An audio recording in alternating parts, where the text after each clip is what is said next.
बिस्मिल्लाहिर्रहमानिर्रहीम। अस्सलाम वालेकुम वीवर्स।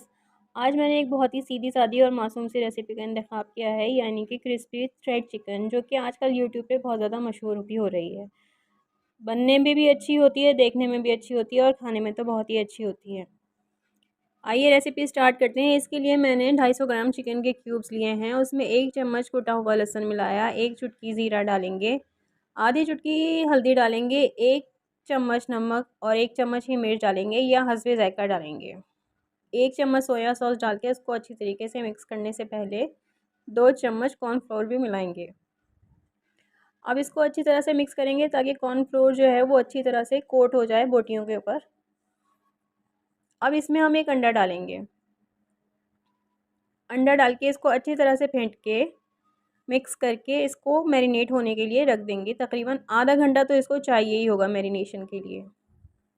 जब तक ये मैरिनेट होती हैं हमारी चिकन चंक्स, हम दूसरी तरफ मांडा पट्टी लेके उसको बारीक बारीक पट्टियों में इस तरह से काट लेंगे। इस तरीके पे इसकी स्ट्रिप्स काट लेंगे। अब हमारी चिकन जो मैरिनेट हो गई थी, अब हम उसको इन स्ट्रिप्स के ऊपर रख के अच्छी तरह से कोट करेंगे। क्योंकि चिकन चंक्स के ऊपर अंडा और कॉर्नफ्लोर लगा हुआ है, इसलिए ये पट्टियाँ अच्छी तरह से इसको पकड़ लेंगी और इसके ऊपर कोट हो जाएंगी, इसको कवर कर लेंगी। आपको हाथों की मदद से इसको दबा दबा के सेट कर देना है ताकि वो कढ़ाई में जाके निकले ना।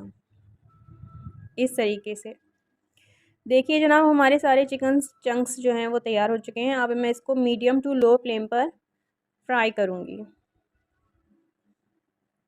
सारी चंक्स डाल के हम इसको फ्राई कर लेंगे जब तक इसका गोल्डन कलर नहीं आ जाए और ये एकदम क्रिस्पी ना हो जाए।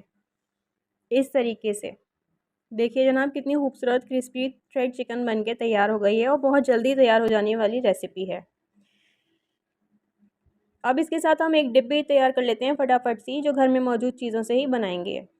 सबसे पहले मैंने एक बाउल में 2 टेबल स्पून मायोनीज़ ली, प्लेन वाली मायोनीज़ है। अब इसमें मैं 1 चम्मच के करीब गार्लिक पाउडर डालूँगी, हस्बे ज़ायका नमक डालेंगे, 1 टेबल स्पून केचप डालेंगे। केचप डाल के इसको मिक्स कर लेंगे। इसको थोड़ा सा मज़ीद अच्छा कलर देने के लिए मैं इसमें आधा चम्मच के करीब रेड मिर्च मिलाऊँगी। आप हस्बे ज़ायका भी मिला सकते हैं। जनाब, ये डिप तैयार हो गई है। अब हम इसको अपनी क्रिस्पी थ्रेड चिकन के साथ सर्व करेंगे। अल्लाह हाफिज़। बिस्मिल्लाहिर्रहमानिर्रहीम। अस्सलाम वालेकुम वीवर्स। जैसे ही बारिशों की खुशखबरी मिलती है कराची वालों को, वैसे ही जहन में पकौड़ों और समोसों का तस्वुर आ जाता है। आज मैंने इत्तेफाक से रेसिपी भी ऐसे ही बनाई थी और बारिश भी हो गई। आप भी ज़रूर बनाइए, कल भी बारिश का इम्कान है और बारिश को एंजॉय कीजिए। आइए रेसिपी शुरू करते हैं। सादा सी मासूम से रेसिपी। सबसे पहले मैंने 1.5 कप मैदे में 1 चम्मच नमक, 1 चम्मच ज़ीरा और 2 चम्मच ऑयल मिला के इसको अच्छी तरह से मिक्स करके इसको गूँध लिया। नॉर्मल आटा जिस तरह हम घर में गूँधते हैं, बिल्कुल वैसे ही गूँधा जाएगा, ना ज़्यादा सख्त ना ज़्यादा नरम। 1.5 कप आटा गूँधने में तकरीबन मुझे आधा कप पानी का लगा है। इससे बिल्कुल दरमियाना दर्जे का आटा गूँध के तैयार हुआ है, यानी कि ना ज़्यादा सख्त ना ज़्यादा नरम ना बहता हुआ ना पतला। बल्कि बिगनर्स को मेरी एक टिप ये है कि आप कम कम पानी से थोड़ा सा सख्त आटा गूँधें, उसको हैंडल करना आसान रहता है। अब इसको हमने थोड़ा सा ऑयल से ग्रीस करके ढक के रेस्ट लेने के लिए रख दिया है। तब तक मैंने 3 बड़े साइज़ के आलू उबाल के उनको मैं मैश कर रही हूँ। अच्छी तरह से उनको मैश कर लिया है। गरम गरम आलू मैश कर लिए जाएँ तो आसानी से मैश हो जाते हैं। इसमें 1 चम्मच लाल मिर्च, आधा चम्मच हल्दी और अपने जायके के मुताबिक नमक डाल के, अपनी पसंद के मुताबिक हरा धनिया डाल के अच्छी तरह से मिक्स करें।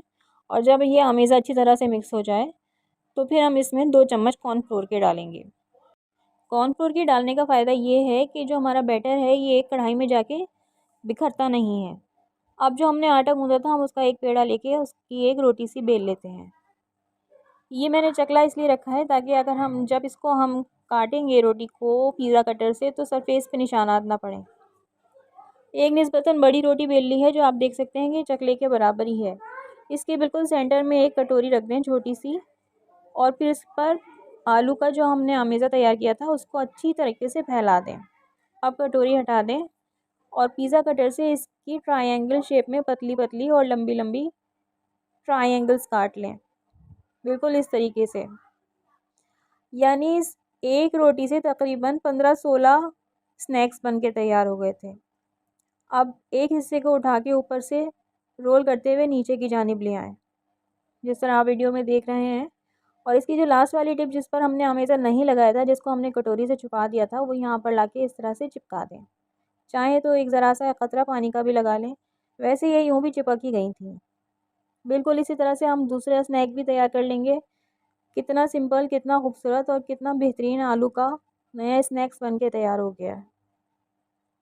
सारे स्नैक्स इसी तरह तैयार कर लेंगे। अब हम इनको कढ़ाई में डालेंगे, जो मैंने लो मीडियम हीट पे पहले ही रख दी थी। जब हम इसमें अपने स्नैक्स डाल रहे हैं तो फिर हमको मीडियम रखनी है हीट। तकरीबन 4 मिनट के अंदर अंदर ये जितने सारे स्नैक्स हैं इनमें गोल्डन कलर आना शुरू हो गया था। इनको मीडियम हीट पे ही हमें फ्राई करना है। तेज़ आंच पे फ्राई करेंगे तो जल जाएंगे और हल्की आंच पे फ्राई करेंगे तो गोल्डन कलर नहीं आएगा खूबसूरत। देखिए जनाब, 4 से 5 मिनट के अंदर अंदर ये स्नैक्स इतने खूबसूरत गोल्डन फ्राई होके तैयार हो गए थे। सारे स्नैक्स मैंने इसी तरह तल के निकाल लिए हैं। अब इनको सर्विंग के लिए खूबसूरत सी डिश में रखते हैं। देखिए जनाब, कितने बेहतरीन से स्नैक्स तैयार हो गए हैं। हम इनको केचप के साथ सर्व करेंगे। बारिश का लुत्फ़ दोबाला हो जाएगा। अगर इस स्टेज पे आपको वीडियो पसंद आई हो तो लाइक, शेयर और सब्सक्राइब ज़रूर करें। फीडबैक भी ज़रूर दीजिएगा।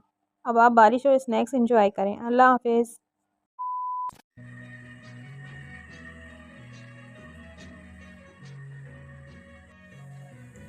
बिस्मिल्लाहिर्रहमानिर्रहीम। अस्सलाम वालेकुम व्यूअर्स। आज मैंने एक बहुत ही मासूम सी रेसिपी का इंतखाब किया है अपनी दूसरी रेसिपीज़ की तरह से। मैं बना रही हूँ आलू के समोसे बहुत ही आसान तरीके से और एक नए अंदाज़ में। इसके लिए मैंने 1 कप मैदा लिया है और उसको 2 चम्मच घी और 1 चम्मच नमक और आधे चम्मच अजवाइन डाल के अच्छी तरह से गूँध लिया है। उसको रेस्ट के लिए रख के मैंने एक फ्राई पैन में 1 बारीक कटी हुई हरी मिर्च डाली, 1 छोटी सी प्याज डाली बारीक चॉप, 1 चम्मच लाल मिर्च डाली, 1 चुटकी हल्दी डाली, हस्बे ज़ायक़ा नमक डाला और 1 छोटा चम्मच पिसी हुई सौंफ का डाला। अब इसमें मैंने 2 उबले हुए आलू मिला दिए हैं। अब इनको अच्छी तरह से मैश करेंगे, मिक्स करेंगे। अब मैं इसमें ड्राइड पुदीना डाल रही हूँ जो मेरा होममेड है। समोसों में इसकी और सौंफ की बहुत अच्छी खुशबू आती है। ट्राई करेंगे तो ज़रूर अंदाज़ा हो जाएगा। अब जो मैंने आटा गूँधा था उसके मैंने 2 पेड़े बना लिए हैं और उसकी नॉर्मल सी रोटी बेल के बड़ी करने वाली हूँ। गोल रोटी की तरह पे उसको बेल के उसको बड़ा कर लेंगे। अब उसको इस तरीके से 4 हिस्सों में तकसीम कर देंगे पहले, और फिर उसको मज़ीद 4 हिस्सों में तकसीम करेंगे। यानी कि जो एक रोटी मैंने बेली थी उसके 8 हिस्से हो गए मेरे पास। इस तरह से कट करने पर अब हर रोटी के जो नीचे वाला किनारा है इसके अंदर मैं 2 कट लगा लूँगी, थोड़े से लंबे, तकरीबन 1 इंच के बराबर। नीचे वाले कॉर्नर पे इस तरह की कट लगा के अब मैं इसके ऊपर बैटर रख दूँगी। इस तरीके से अपना तैयारशुदा बैटर इसके ऊपर रखकर अब मैं इसको इस तरीके से फोल्ड करूँगी। यानी जो आलूओं की फिलिंग हमने रखी है इसके ऊपर रोटी की टोपी सी बना देनी है। इस तरीके से सबको इसी तरह से ही ऊपर से फोल्ड करते जाएंगे। इस तरह से हमारे जो समोसे बनने वाले हैं इसकी बहुत अच्छी शेप आ जाएगी और एक नए तरीके से समोसे तैयार हो जाएंगे। घर वालों को भी बहुत ज़्यादा पसंद आएंगे। अब इसके नीचे वाली टिप्स पे ज़रा सा आटे का हाथ लगाकर या पानी का हाथ लगाकर मैं इसको इस तरह से फोल्ड कर लूँगी। देखिए जनाब, कितना खूबसूरत से समोसे या स्नैक्स कह लें आप तैयार हो गए हमारे। साइज़ भी बहुत मुनासिब है। ये मैंने मिनी साइज़ रखा है। पैन में बहुत सारी चीज़ें होती हैं तो बड़ी बड़ी चीज़ें भारी हो जाती हैं। इन सबको इस तरह रख लिया है। अब इस स्टेज पर हम इसको फ्रीज़ भी कर सकते हैं। किसी भी एयर टाइट जार में सेलोफिन बिछाकर आप इसको फ्रीज़ कर सकती हैं। कुछ मैंने फ्रीज़ कर दिए हैं रमज़ान के लिए और बाकी के मैं अभी इसी वक्त फ्राई कर रही हूँ ताज़ा ताज़ा। बहुत अच्छा क्रिस्पी खस्ता समोसे बनके तैयार हुए थे और घर में सबको बहुत पसंद आया और मुझे भी बना के बहुत मज़ा आया। इस स्टेज पर अगर आपको रेसिपी पसंद आई हो तो फीडबैक ज़रूर दीजिएगा। लाइक, शेयर और सब्सक्राइब करना ना भूलिएगा। दुआ है कि आपके रमज़ान अच्छे गुजरे हैं। अल्लाह हाफिज़। बिस्मिल्लाहिर्रहमानिर्रहीम। अस्सलाम वालेकुम व्यूअर्स। आज जो रेसिपी मैं बना रही हूँ ना वो आपको बहुत ज़्यादा पसंद आने वाली है। एक यूनिक स्टाइल रेसिपी का इंतखाब किया है मैंने, यानी कि चाइनीज़ कचौरी। कचौरी में मैंने चाइनीज़ फिलिंग भरी है और यकीन मानिए ये क्रिएटिविटी बहुत अच्छी लगी। आइए रेसिपी स्टार्ट करते हैं। 1.5 कप मैदे में मैंने हाफ़ टेबल स्पून सॉल्ट का डाला और 2 टेबल स्पून ऑयल डाल के उसको नॉर्मल गूँध लिया। अब मैं फिलिंग तैयार करती हूँ। एक फ्राई पैन में मैंने 1 चम्मच ऑयल डाल के उसमें 1 कप बंद गोभी, हाफ़ कप गाजर और हाफ़ कप ही शिमला मिर्च बारीक चॉप करके डाली है। 2 चम्मच सिरका और 2 चम्मच सोया सॉस के डाल के मैंने उसमें काली मिर्च डाली है हस्बे ज़ायक़ा और नमक डाला हस्बे ज़ायक़ा। इनको अच्छी तरह से मिक्स करेंगे और एक साइड पे रख देंगे। इनको ठंडा होने का इंतज़ार करेंगे।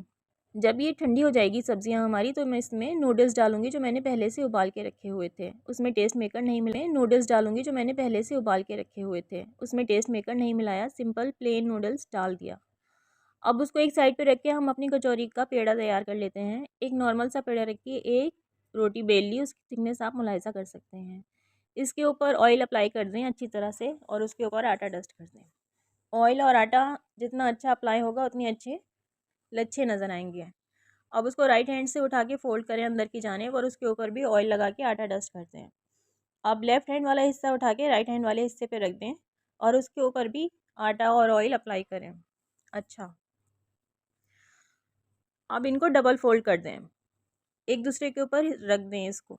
अब इसको थोड़ा सा ऊपर की और नीचे की जानिब स्ट्रेच करते हुए, खींचते हुए, जितना ये बढ़ सके आराम से उतना बढ़ा लें। इसके ऊपर भी आटा और ऑयल लगा के अच्छी तरह से इसको फोल्ड कर लें अंदर की जानिब। यहाँ से उठा के इसको फोल्ड करते हुए ऊपर ले जाएं। इसके किनारे पे थोड़ा सा पानी लगा दें ताकि ये खुले ना। पानी लगा के इसको अच्छी तरह से सेट कर लें अपने किचन काउंटर पे और अब इसको बीच में से धो कर लें। 1.5 कप मैदे में 6 कचौरियाँ बनके आराम से तैयार हो सकती हैं। और एक ही डो से और एक ही फिलिंग से मैंने 2 तरह की कचौरियाँ बनाई हैं। मैं अभी आपको आगे दिखाती हूँ अगली क्लिप में, वो भी मैं आपको बताती हूँ। अब इनको थोड़ा बड़ा कर लें, काउंटर पे रख के थोड़ा सा बड़ा करके इसके अंदर फिलिंग रख दें। जो इसकी लच्छों वाली साइड है वो नीचे जाएगी। बेलन की मदद से हल्के हाथों से इसको थोड़ा सा बड़ा करके एक प्याली में या एक बाउल में सेट कर लें ताकि ये जब हम इसे फोल्ड करें तो ये खुले ना। इस तरीके से अब इसमें हम अपनी चाइनीज़ फिलिंग डालेंगे जो बहुत ही खूबसूरत बनके तैयार हुई है। बच्चों को बहुत पसंद आई घर में और मुझे खुद भी बना के बहुत लुत्फ़ आया। आप भी ज़रूर ट्राई कीजिएगा। अब इस फिलिंग को आप अंदर करते हुए इसको बंद कर लें पेड़े को। इसको अच्छी तरह से प्रेस कर लें।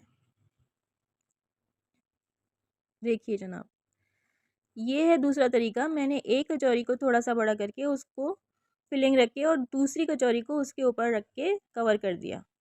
तो इस तरह हमारे लच्छे और भी ज़्यादा खूबसूरत सामने आए हैं। ये देखिए। अब हम इसे नॉर्मल आंच पे फ्राई करेंगे। आंच बिल्कुल मीडियम टू लो होनी चाहिए वरना ये कचौरियाँ ऊपर से जल जाएंगी और अंदर से पकेंगी नहीं। देखिए जनाब, कितनी खूबसूरत कचौरियाँ तैयार हो गई हैं हमारी। दूसरे डिज़ाइन की कचौरी और भी ज़्यादा खूबसूरत तैयार हुई है। मुझे तो बना के बहुत ही मज़ा आया। आप अपना फ़ीडबैक ज़रूर दीजिएगा। शाम की चाय का लुत्फ़ दुबाला हो गया था इन कचौरियों से। अगर रेसिपी पसंद आई हो तो लाइक, शेयर एंड सब्सक्राइब ज़रूर कीजिएगा। अल्लाह हाफ़िज़।